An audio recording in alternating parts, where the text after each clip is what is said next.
All right. Well, I'm here with Kara Polyner. Kara, thank you so much for reaching out to Heart on Main Street and inviting us to be a part of your journey as you start your new retail store. Oh, I'm super glad that you guys agreed to maybe look into this because, like I said, I look for hearing about people's stories. So I was like, well, why not try and maybe tell my own? Yeah, absolutely. And it's such a great idea and so inventive to really let others into into your journey and letting them know kind of the things that you're going through. So again, yeah, thank you so much for allowing us to be part of that. I Awesome. I'm know, totally looking forward to it. yeah, I know a lot of retailers or a lot of people might have a dream of opening a retail store, but think, well, I don't have the background for it. I've never worked in retail or I've never owned retail. Can you tell us about your background and what you were doing before you started Ely Mercantile? Well, my background is not retail. All right. So I'm just kind of jumping into this with both feet and just thinking that I can do this just because of what I've followed in the past or clients that I've worked with in the past. My background is I'm an artist by trade. And so for at least 20 years, I was a sign maker and I did a lot of sign work for small little indie businesses, small brick and mortars here in my hometown. And I did a lot of design work for them and actually handmade a lot of high-end signs. And then I also in 2015 I purchased a local printing company. So then I added the printing aspect to my repertoire. Um, but a very small shop, just me and a couple other people were running it. And again, just watching what other people are doing. I mean, that was my first taste at a storefront, is having the printing shop. And I really got into it, like really got into decorating my office space, which was just a place where people could come in and order their printing products or order some sign work. But I really got excited about doing the window displays and just kind of setting up a story in the shop with what was on the walls, not thinking that maybe retail is where I needed to go. Yeah. I just thought maybe this is just how you do it when you have a storefront. Should be. And You should then have good windows and things to bring Oh people in. yeah, and Yeah. I had like the best, windows in town, and but I had all these grandiose ideas to do all these great window displays, but I didn't have the time because I was then too busy running the business, and so I couldn't do them as much as I wanted to, because that wasn't going to be what's going to be bringing me in the money, so I had to kind of make them a lot more simpler than I Sure. really wanted Yeah. to. Focus on the Um, main aspects of the business and yeah. Yeah, that wasn't really one of the main aspects, but I mean, years ago, back when I was in high school, that was always a dream job of mine, was to be like a window dresser, like in Mhm. Macy's in downtown New York. It's like, if I lived in a big city, that's what I would do. Absolute dream job. Yeah. I Oh mean, yeah. just, And yeah, so, go into the windows, make everything beautiful. Yeah. oh yeah. And so I loved anytime there was TV shows that would show you what the Macy's windows look like, or, Harrods or anything like that. But so then I got a little taste of it in my little town here doing it and realized that I really enjoy that, but still not thinking retail, still thinking I had to just create stuff and have clients and sell stuff to them. So then I right before COVID, I brought the business home because I wasn't getting any work done in a storefront because it was really busy, and it's just I know a lot of people and they would just come in and chit chat, and I just couldn't get anything accomplished. So I moved home into my garage and kind of hid for the last few years and really focused on the branding and marketing agency that I was operating at that time. And still doing the printing, literally brought my printing machine into my garage as well. Still doing the sign work. That was at another location that I had the wood shop, sign shop. So still doing all facets of it. But it wasn't until literally like just over a year ago that this idea of the retail store kind of popped into my head, because I've always had an idea for a brand, a lifestyle brand, which is called Camp Ely, which is Ely being the town I live in. And I always dreamed of a little store that just carried all this Camp Ely stuff. But I didn't think that it was enough to ever do a big store. So it was always kind of like, someday maybe when I own a resort, I'll have a little store in there, not thinking big at all. But then it just all of a sudden the idea for the Ely Mercantile came and I was like, okay, that's how I can also do the Camp Ely with the Ely Mercantile and have a more wider range of maybe of products. And so it's like, well, maybe this is now how I could do a retail store. And the client work part was just kind of wearing on me a little bit. It's a lot of, you get kind of shot down a lot when you're working with clients and trying to design for them. Sure. And I just thought maybe I need to just try this retail store thing. And being a brander too, like I create brands for businesses, I was able to create a brand then for the Mercantile. And I thought, okay, well, you know what I'm going to do? I'm going to use this as a living case study for my marketing business and kind of show people what you can do if you have a really good established brand going and how that can affect your business and how that consistency will give you much maybe faster or higher success than if you didn't have one. But then I was really getting into the planning of this whole store, and then I started by doing some pop-ups first, and I just really enjoyed this aspect of it and not so much the marketing and branding part of it. And so it was just probably just a couple months ago that I finally decided, you know what, I'm going all in on retail. Not that I still have no idea what I'm doing, but I had the location and I had a small product line and I've got a million and one ideas, and I am just jumping into it now as like, this is plan Z. This is it. This is no more pivoting after this. I'm going all in on this. And the joy that I have every day of now literally working for myself is very gratifying. And I'm like, okay, maybe this is what I'm supposed to be doing. Because now I'm just working for myself. Now it's like, I get to create this stuff. I can create whatever I want and put it out there. And either people buy it or they don't. Yeah. But I can have fun displaying it and I can have fun creating the windows. And just because I've worked with so many clients here in town too, and in this industry of our tourist town, which is a very much resort fishing, boundary waters area type of theme going on, I have a good thought processes on what I think the tourists want. And so I just have a line of products that I think will really hopefully resonate with them. And I want to see if it works. I love that. So And I think you've done so many great things already. First off, the passion that you have. I'm so excited for you. But having the pop-up shop to begin things and kind of understanding, getting your feet wet in that before diving into the full retail space. Did you learn some things from having the pop-up shop that you were able to bring into Ely Mercantile? I think so. I mean, it was a location that was downtown as well, but it wasn't an ideal storefront location. So the traffic that we got there wasn't the greatest, but it was enough to prove that people were interested in the products. One of the signature product that I have, it's sweatshirts that we print on site with any lake name from the whole Ely area on it. I mean, Minnesota, land of 10,000 lakes. Right. In just our zip code, I showcase 37 of them. My gosh.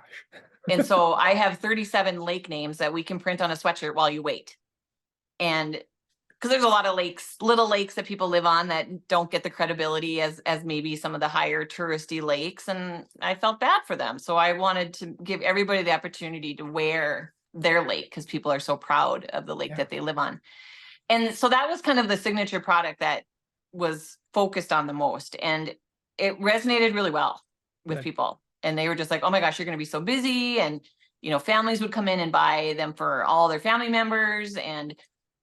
But still the traffic wasn't there, which was probably good because I don't know if we could have handled much more, but it was enough to validate the concept. Yeah. Yeah.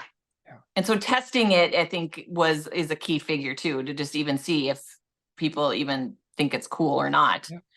And then we have some other, products that I've designed as well, being an art major in college. So I wasn't a studio artist, painting, drawing. And so I'm creating a lot of the lines of products that I'm going to be showcasing as well.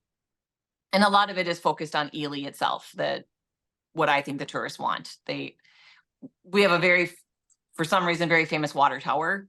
It's like the first thing people see when they come into town is our water tower. Then they know they've arrived. And so I created up some like digital poster art of this water tower that was a really good seller Good. in just Yeah. the pop-up shops right off the bat. So it's like, okay, people, I was right. Yeah. They want that. So Yeah. It's a great to lot of have it's that, just going to spin off.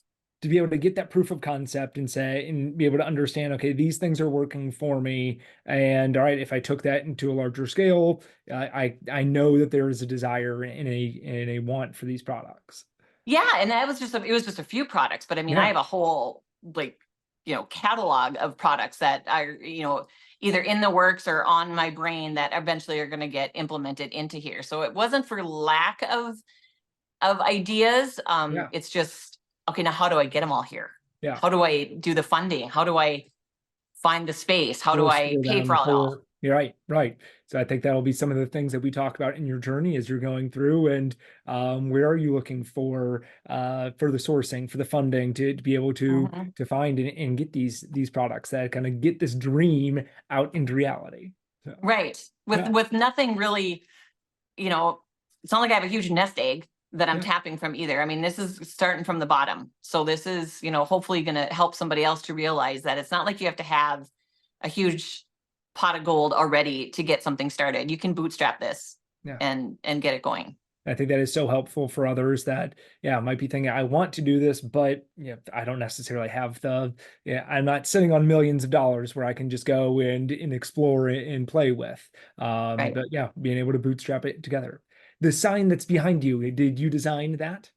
Yeah, so that's Yeah. the one of the main brand logo that I started Yeah. with.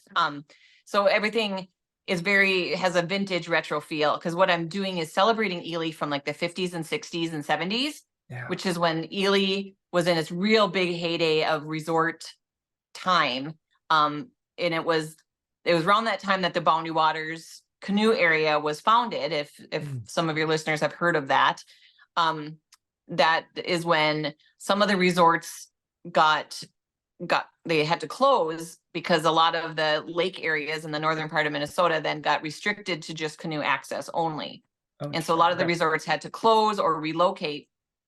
But then it just brought in a whole new market of people that wanted the more serene, quiet, paddle only type of experience. But then there's still all the lakes around us that are all the fishing and still lots of resorts and seasonal cabins around here. So I'm kind of celebrating that heyday of just that vintage going to camp, going Yeah. camping, going to resorts that maybe the families that go to the same resort every year.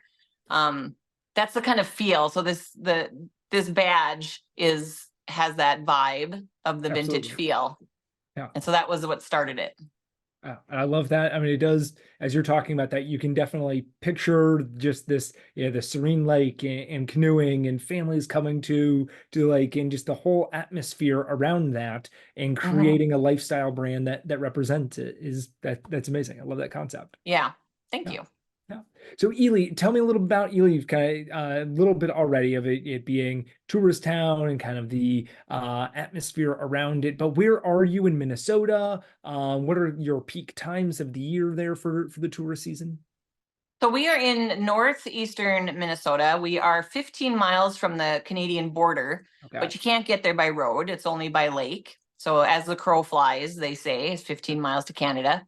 Thus the Canadian accent that I'm sure everybody probably will notice, which I, tried to Minnesota. deny Yeah. all the Yeah. time. Yeah. Yeah, try to deny it, but it's here. And it's a small town. It's about, I would say in the summer months, it's about 5,000 to 6,000 people in this area, but then, or in the winter months, but in the summer months, which is our peak season time, it can be well over 10,000 to, Wow. 12,000 people, Wow.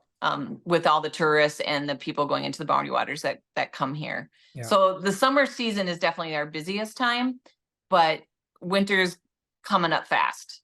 Winter's really starting to grow here because we have the snowmobiling and the ice fishing and the cross country skiing and the dog sledding. Those are kind of the big winter sports that happen up here. And so, not counting this winter, because this winter was awful, we had We haven't no had snow. You're snowing, No, right? It's snowing there it's today, but it's yeah, you're like, snowing here it's now, been, but yeah, we're all over it now. yeah. Now we're like, bring on spring. But It's already almost so March. Yeah. I know, and so this summer, this whole winter's been kind of a waste. But it's it has the potential to get really busy all year round as Yeah. things are going to gear up. So That's I wonderful. mean, technically, I'm waiting. Like, I want my store to be ready by May 1st, because then that's when the season starts to get underway. Good. Yeah. And we were talking before, there's July seems to be a big time of the year. Mhm. And yeah, but I love that there's, yeah, it can be all year round. And so you might think of it as a summer tourist area, but really there's activities to do there all year.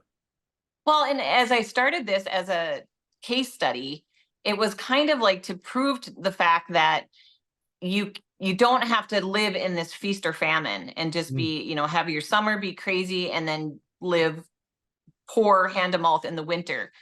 I'm going to use an example of the fact that if you have an online presence as well, and you really create some great followers and have raving fans as customers, that can help feed you all year long, not just only when the traffic is here.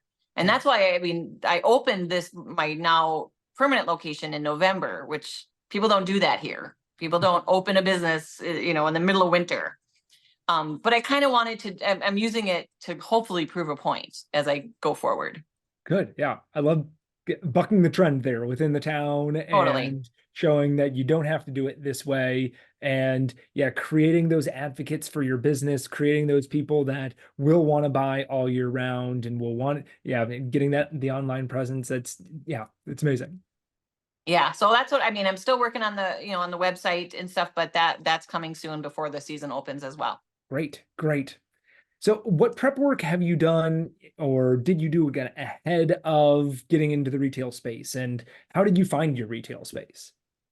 This location, I mean, I was definitely looking for something that was historic. I mean, the location that I was in for the pop-up, um, like just for the summer weekends, it was very Ely. It was a little log cabin right Okay. downtown, Yeah, very cute. but it was almost a cliche, I should say, of Okay. Ely. It didn't fit with kind of the historical nature of a downtown business that I really wanted. So I was looking for a historical storefront that has the windows that are outward and then has the door that's inset, just like little old historical Yeah. shops. Yeah. And so this building that I'm in hadn't been anything. It was a retailer owns it. He has a business across the street and a business next door. But this he was using as purely an overflow. Like he was calling it cash and carry. And he wasn't even open this last summer just because of not being able to find workers. And so I just approached him and I was just like, are you interested in renting that out? Because the building is perfect. I mean, it's exactly what I was looking for. And so he kind of was like, no, wasn't really looking for a renter, but I'm like, well, can I see it? And so he brought me inside, and he had remodeled this whole inside already. So there was absolutely nothing I had to do. And he himself even likes the historical aspect. And so he put in a tin ceiling to replicate what was originally here. They couldn't salvage the original one. And then there's these wainscoting boards, like this you can see right here. Yeah. And we'll do a These tour here in a wainscoting little bit. But boards yeah. that are there, and I was looking at them, and I was like, those are doors. And I'm like, what's this wainscot? What did you use for these paneling? And he actually got those from the old Lincoln Elementary School that was used to be here and got torn down. But he salvaged the doors from Oh, that wow. school. And so I was like, oh my gosh, I need to be in this location. Like, Yeah. this is telling history, which is exactly what I'm all about. And so, kind of poking and prodding him and, got him to agree to let me give it a shot. And Wow. so I mean, right now, everything is motivating me is because I do not want to lose this location. Yeah. This is the perfect place for this store. I love that historical part and being able Mhm. to connect to the community and bring that in the doors of the old elementary school, being a part of the store. It just kind of it's bleeding Ely. It And is. And I mean, and that's the kind of stuff I'm going to focus on. I mean, I'm going to make a sign that will explain that so people yeah, know that when they come in. but I've already was planning on making t-shirts that just said Lincoln School alumni. Okay. Yeah. I mean, my dad went there as Yeah. elementary school, but he's like, there really aren't that many of us left, but I would wear it just because Yeah. my dad went there, so there'll be other family descendants that would want to honor that, that old, very cool looking old school. Very nice. Yeah. And even could do with the modern elementary school there, and you'll have another whole batch of people Oh that are yeah. interested in that. Yeah. Yeah, for sure. So you found the space, you know you want it, you're able to rent it. What are the next steps? What did you do from there? So, I mean, I put in what I had for inventory for the Christmas season, which was pretty sparse. I mean, it probably barely fills half the storefront, but it was at least to got people in here at the Christmas season, just so I got on the map. I mean, nothing had really been in here, just the cash and carry for a Yeah. few years. Even prior to that, nothing had been in here since the 1950s. So Wow. everyone was a little bit curious about, okay, what's happening in this building? What's going on in this not new spot, but what new business is coming in? Yeah, it got people curious, Yeah. and so that helped to get some traffic in here, and so then they can kind of see what's to come, although I had to do a lot of storytelling and telling them what I do plan on bringing in here. But again, it was worth it to be in here just for the holiday season, to get the buzz going a little bit.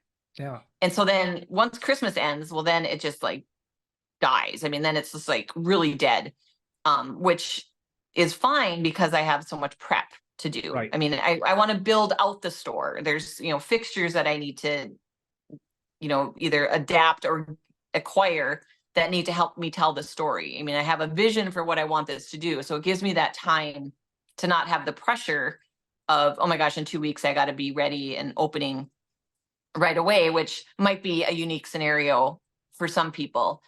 And then on the side, I'm still doing some printing and some sign work jobs that are at least Okay. helping Yeah. me pay the bills a little bit. But pretty much every day. I mean, I'm only open 3 days a week right now because it is just that The silver slow. season. But Yeah. yeah, but I'm in here, prepping and getting things ready. Building these cabinets and painting and getting that whole vision to come to life. So it sounds you had your kind of your own products. Are you going to be bringing other outside vendors in, or is it going to be all your line? Kind of what is your vision? I definitely am going to bring in outside Okay. stuff as well. And so Yeah. that's where where I need to get some more funding, is to be able to bring in some more lines that definitely go along with the story that I'm trying to tell. Yeah. I do have a couple local artists that I'm also featuring, that I'm carrying their stuff because it very well fits Good. with what I'm doing. Like a local candle maker has made candles that we are private labeling under the Ely Mercantile brand. And some other clients of mine that I've done work for in the past, I love their products, and now I'm going to carry them in the store for them. So I've developed a lot of those relationships. And that's one of the amazing things of being able to represent those local artisans and bring them in your store, give them a spot to show off their products, and let them be more well known within the community. Absolutely. Yeah. And so you said you've been building out your own display pieces. Are you kind of also looking kind of what is as you started your store, you have some of your own merchandise, but also bringing in some, are you also going to bring in more display pieces? Kind of what is how are you building out the store? Well, it's kind of funny because I mean, all my life, I've always loved old stuff Yeah. and collected a lot of stuff, not really knowing what I'm going to do with it. I have a hoarding problem with old doors and windows. Okay. Yeah. Not knowing what I'm going to do with it. And whoa, But lo and now, behold, there we no, go. it's for a store. That's why I was collecting all this stuff, because I've dipped into a lot of those pieces of stuff that I've collected and go, oh my gosh, this is going to work perfectly in the store. Yeah. So somehow this was always where I was heading. Right. I'm become a master on Facebook Marketplace. Okay. I've listened to some podcasts, and they're like, don't go buy new display pieces, see what you can find, thrift things, repurpose things. So I've been pretty thrifty on finding a lot of things and have not put a lot of money into any display pieces. So I'm kind of excited about that because actually they fit. Yeah. That oldness of them fit perfectly into what I'm trying to build here. And I know podcasts, you said you've just been binging on podcasts and kind of helping you prepare, which I think is so smart. I mean, there's so much great information in interviews that different podcasters are bringing out to talk to retailers, and for a new retailer, kind of an open book, learning about those. So which ones have you been listening to that have been really helpful? That's how you found Hard on Main Street, but what are the other Yeah, ones that you've been exactly. listening to? I do. So it's Rooted on Retail, Yep. Savvy Shopkeeper, and Retail Horror are the three that I like binged like pretty much start to finish and got myself current. And then I had found Hard on Main Street and started listening to all your shopkeeper stories when you would visit places. Love that. And Receipt Paper Podcast is a newer one that I have found. And I think that's a little bit of like the Product Boss, just because I am kind of creating a lot of my own products as well. So I do listen to that one. And like the Boutique Hub you had mentioned to me. And so I need to, poke around in there a little bit. But yeah, I mean, I'm in the car a lot too, because of where we're located. It's a good hour drive, to get to a Target, so I'm driving a lot too. And that it's on all the time. I'm constantly, absorbing podcasts. I think those are great resources. So I highly recommend anybody to definitely dive into all of those. Yeah, and even from the, not going out and buying your displays, but being able to make them, being able to find them, thrift them, Facebook Marketplace. I mean, simple things like that. It's like, okay, we need to save money as we're starting this off. Where can we do that? Those are great suggestions and great ideas. Right. And when I first rented this place, he had a bunch of his leftover furniture and stuff in here, his overflow, and he let me keep it in here and use it as display pieces. It wasn't really my vibe, but it was great to have because I had nothing. But then all of a sudden, like last month, he just said, "Okay, we're gonna come in and take everything out now. Like you're kind of bringing in your own stuff, so we'll take out of all of ours." And I was like, I know. "I'm not ready," I didn't know I had that much, but they came in and it was on a Saturday morning. They came in and took everything. And I came in to open the store and it was just like, oh my gosh, I have all this empty space. I have to quickly, rearrange and fill, but it was probably a good way to just kind of like, all right, cut the ties. Right. Now you're on your own. Now you're fully on your own. And so that's, again, amazing what I can find that I've saved in my garage already for different things that now finally have a purpose.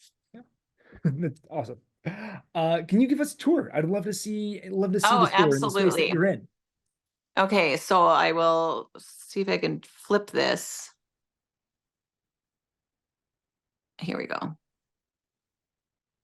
Oh, wow. Okay, so I'll just walk outside real quick just so you can see the front of this historical, awesome building.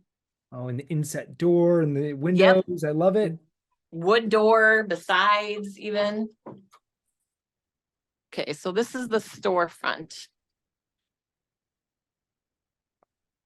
Looks so great. He had, redone this building, at least the siding and the front panels, and there's a stairway that goes up to the upstairs, which is another whole story.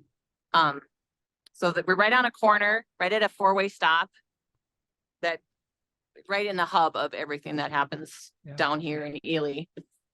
And so then you walk into the two real nice big old door. displays, display windows there. It's awesome. Yeah, big display windows. Although right now, wait, stay there. Right now, we have an art walk going on. Oh, okay. So people can there's art from all the local artists in all the storefronts, and that will be ending this week. And so then I can turn it over to be my displays after this week. So that will be in another episode to see what I can create with that. Sorry, what's his name?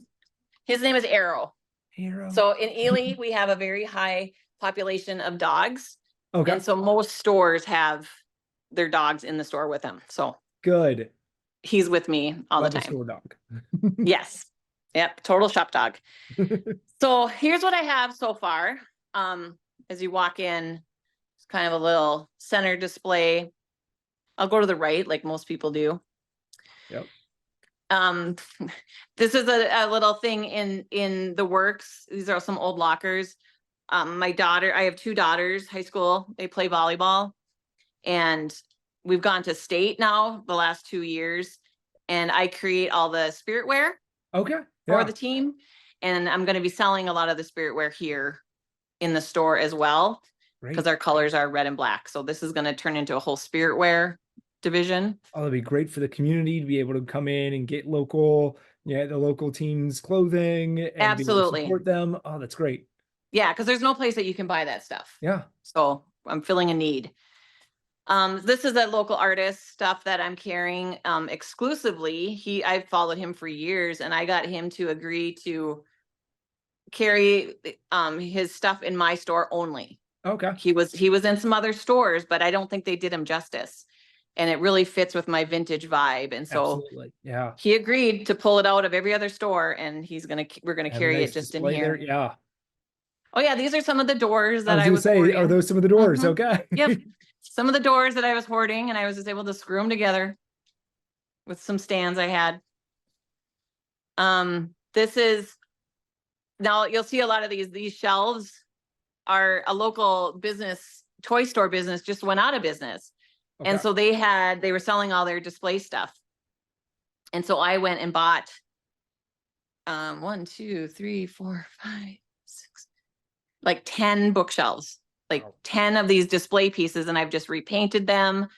But that's what the big gray Okay. unit is. That's 4 different pieces all put together. I mean, dirt cheap. And it Got looks them for great. It looks really very nice cheap. within the store. Yeah, so that's, those are kind of in the works. I collect the vintage thermoses Yeah. and vintage jugs. And so those are just for display, but I make them onto modern day tumblers. Okay. Yeah. So I Very take the like inspired patterns. by that. You can tell. Yep. Yep. Very much inspired by the old enamelware cups, but these are Yeah. the insulated, like thermos style. So that was one of the original product lines for Camp Ely as well, is that. The thrifted old school chalkboard, Yeah. great display piece. Paid next to nothing for that. And it goes well with the doors from the school and having it in Mm-hmm. here and just that feel of Ely within the store. Absolutely. Yeah, I love it. And then it just can create a wall or a partition, Yep. or it's up high, which I really liked, and on wheels. This is my cash wrap using vintage doors that I Yeah. also had hoarded, that my dad is a kind of a woodworker. And so he created that for me. And I just have to now I have to paint it, finish it. And then this is the cabinet unit that will be behind the cash wrap that we're working on finishing. And then I bought this old retro dining table a Okay. few years ago, and it was just sitting in my garage, but it's perfect for the store. Yeah. People have offered to buy it, but I won't sell that quite yet. I mean, a lot of the pieces I have, I probably, I'll put a price tag on them, but it's not going to be easy because I'm kind of Right. attached to them. You're gonna have it priced to buy, but yeah, you put it at Yeah, a everything's for sale, but it's sure. going to be pricey. And I found this great shelf. I mean, $20, I think I paid for that, and it just fits. Yeah. I love that. I mean, you're getting these things at low costs. You're able to Mm-hmm. find good uses for them. Yeah, that's great. This is here's that one. This is the poster that kind of started it Oh, all okay. too. So this is our water tower that as you're driving into Ely, this is the first thing you see. And so this was the winter one, and then I did a spring one, and then I have to still finish the summer and fall version. And so a lot of people are collecting those already, Yeah. which was again a kind of proof of concept. Yep. And just some other items, the Ely maps we sell quite a few of, and I worked with a company to make these vintage looking pennants. Those are made Yeah. in Canada. Those have gone over very well. Because I did sign work, I have a lot of old signs from the area that I'm just using as decoration of signs that I've replaced because I made them new ones. And so I was able to commandeer the old ones. So I'll hang them in the store, I guess. Yeah. And then here's the sweatshirts that really kind of started it all. The lake name sweatshirts that people can get their lake on it, and then they can also pick whatever little icons that they do on their lake, like Forest Service style icons, but then I've added a bunch to the line that maybe aren't very much Forest Service approved, but they work with the They style. work. Yeah. Yes. Or just getting the Camp Ely branded sweatshirts as well. Yeah. And so there's just the stock, and they can get it printed on bags as well. And then I'll start carrying t-shirts, I think by summer. And because I'm a printer, I print and design all the cards. I'm working on my own full gift card line because I can print them myself, along with the posters. I print all those as well. So that has helped a lot too, is just being able to be my own manufacturer, for sure. Right. I love that you're able to combine your background in the printing, in the signs, to be able to really build out your store and have the merchandise. I mean, it's such a great combination. Well, and it really kind of makes sense. And even the way that the sweatshirts, we print those on site. So I buy the transfers. There's screen printed transfers. So all the lakes, here's Okay. all the lake names. And then they just get heat pressed onto the sweatshirts while they wait. And so, I mean, it takes me, 5 minutes to Yeah. make a sweatshirt. But I also, because of my background, like if you see even on because of my background in the sign industry, like these vinyl graphics. Yeah. So I do all that too.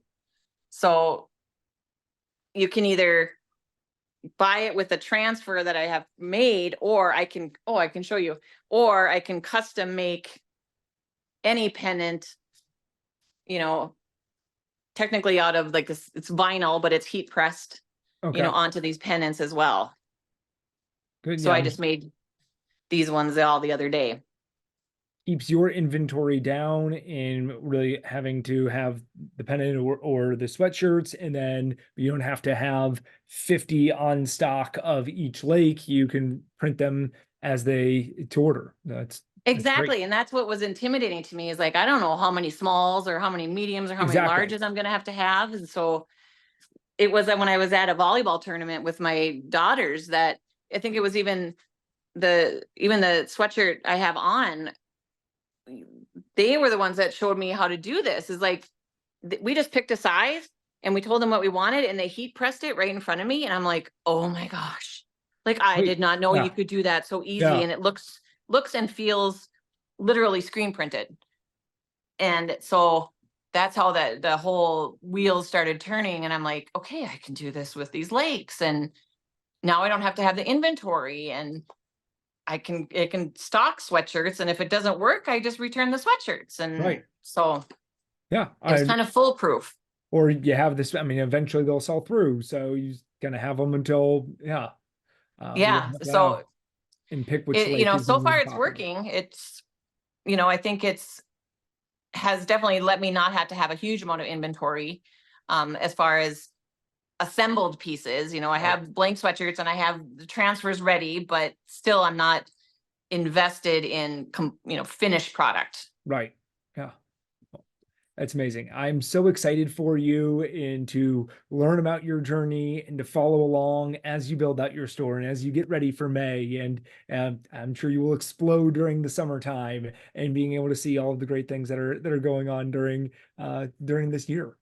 I mean, I'm an eternal optimist always. All retailers are. Everything's going to Yeah. get better. Yeah. It's all, and I just think, just the vibe that I've gotten from people, they're just like, oh my gosh, you're just going to be so busy. And so, yeah, I'm very optimistic, but I'm treading lightly just because it is a newer thing to me. How much inventory should you order? I mean, how much should you spend on inventory? Those are my things, and the whole cash flow issue. Yeah. When I walk into the local hardware store and I'm like, how much money are they sitting on right here? Right. That's daunting. And so that's the part that I still just have to really come to terms with, is that you're going to have a lot of stuff out of pocket sitting on the floor. And then how do you make sure that you can cover those costs? Yes. And So Yeah, and those are things that, well, we're going to help provide some resources for you so can learn about that and tell other retailers about what you've learned and your experiences there too. So Absolutely. I hope that this is going to, help out some people to yeah, just jump in and just do it. And I mean, in my little secret sauce is always is passion. Is if you're passionate about it, that's 90% of it right there. yeah, it'll wake you up in the morning. It'll get you going. Yeah, Hmm. when you're passionate about something, you want to work on it. Or So you never work a day in your life. exactly. Yeah. Yeah. Yeah, excellent. All right, and then before we go, Kara, tell people where they can find you to also follow along with your journey. Okay, so you can find my website is elymercantile.com, and you go there and it says website coming soon. So that's in the works. And then on Facebook, it's Ely Mercantile Co., I believe, on Facebook.